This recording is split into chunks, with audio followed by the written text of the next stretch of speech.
good morning. Habang nakasakay po ako, mamigay po ako ng babasahin na libre ha. Wala pong bayad, mahalaga lang po na maipangaral ang mabuting balita.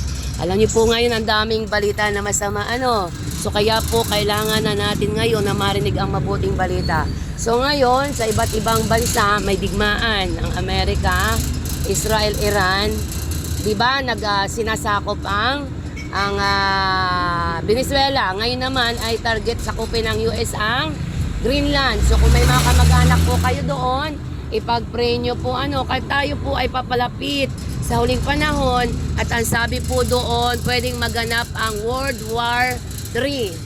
Be alert to. So bahit man po mangyari sa mundong ito, tandaan po natin, ang ating pag-asa ibigay natin kay Jesus Christ. Si Jesus Christ po yung magliligtas sa atin.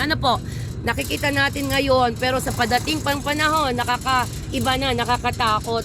Subalit ang pangako ng Diyos, wag pa rin po tayong matakot. Dahil padating pa rin po ang robot ang gagamitin. Tandaan nyo si Elon Musk, napakadaming pinapagawang robot.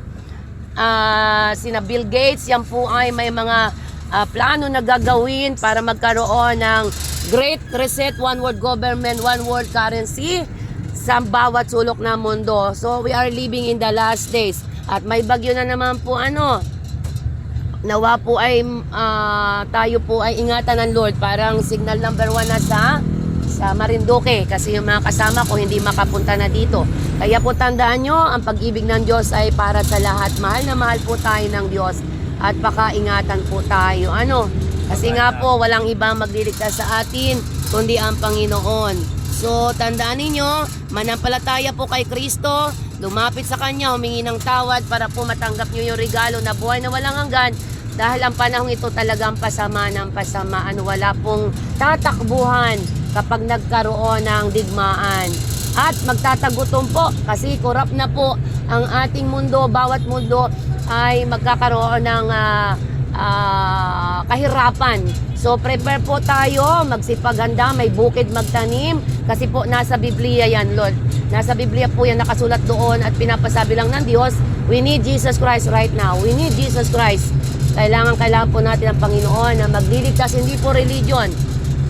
At tatandaan nyo ngayon, pinapadami nila ang virus. Why? Para gusto na naman turukan ng mga bata. Kawawa po, ang dami na mamatay dahil sa nilagay sa katawan.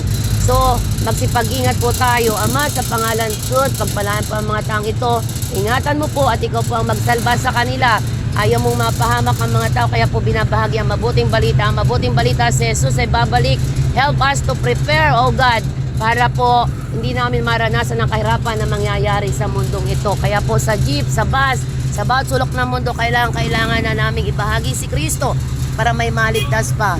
Kaya po, pagpalaan mo po, accept Jesus Christ as Lord and Savior, believe that Jesus Christ is the Lord, and confess we cannot save ourselves. Pagpalaan mo po ang mga taong ito, driver, salamat po ng marami, ikaw na po ang magpala sa kanila. Thank you, Father. Jesus, name I pray. Amen. Libre po, libre. Basahin niyo po yan. Wala pong bayad. Wag po kayong mag-alala. Kailangan ko lang po ibahagi si Kristo ha. Maniwala po kayo. Iba na po ang panahon ngayon.